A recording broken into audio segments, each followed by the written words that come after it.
ตอนนี้เรามาเห็นผู้สาวหักอยู่บัวามาเห็นอย่างเดียวทำเราก็สวัสดีน้องสวัสดี สบายดี เอ้าอันน้องมาเห็นอย่างอยู่นี่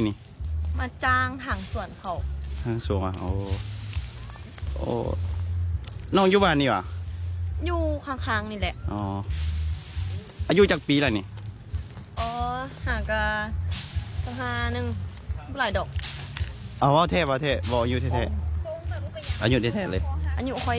17 ปี 17 ปีเอาตอนนี้เฮียนห้องไหนล่ะ เรียนชั้นม .6 มหกอ๋อ